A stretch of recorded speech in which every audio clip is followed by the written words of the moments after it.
All right, so on a problem like this, if you remember that yesterday we were talking and we were saying that to graph y equals 2x plus 1, for example, that this was my starting point. Remember I used the reference about the map and it was you are here and all that stuff? And this would be where we would go put our point and say you are here. Okay? But for 57, they give me a different you are here point. Okay?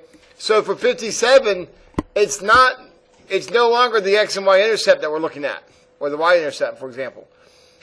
We are now here at negative 4, 2. So where are we? We are at negative 4, 2. We are, well, not there.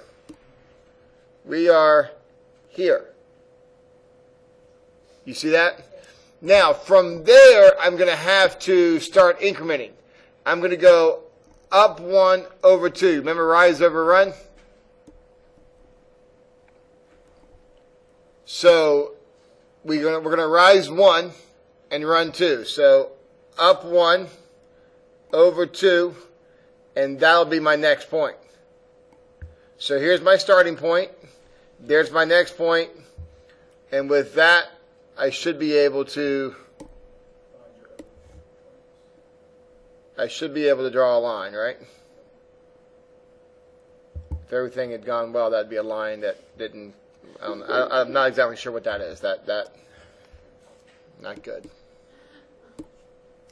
Okay, but you get the idea. Okay. Any questions on that? So that's actually a really good problem because it just forces you to get away from the y-intercept and just start somewhere else on the graph. When you have a slope negative, like negative 1, 2.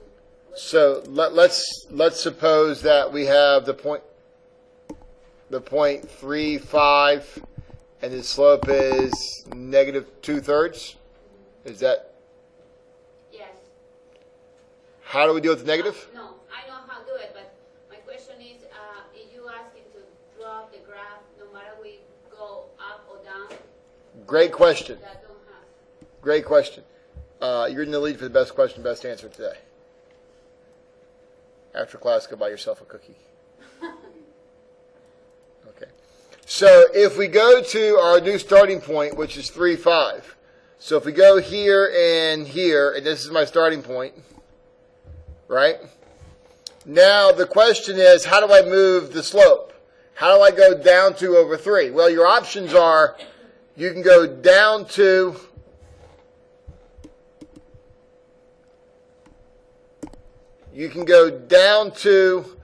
and then right 3, 1, 2, 3, and draw the line. Or you can go up 2 and left 3. So you either got to go down and right. That says down, by the way. Yeah, you got to head negative in one direction. Whether you go negative going left or whether you go negative going down. The one thing you don't want to do, go negative both directions. That's actually positive. Okay? So if you wanted to, you could go up to 1, 2, but then come back to 3, 1, 2, 3. But either way, you're right on that line. So Yeah. really that fraction is not altogether negative, just one number is negative. Right. Yeah, so when you see a fraction that's negative, if you see negative 2 over 3, that's the same thing as 2 over negative 3, which is the same thing as negative and then 2 over 3. That negative can be in any place. It kind of floats.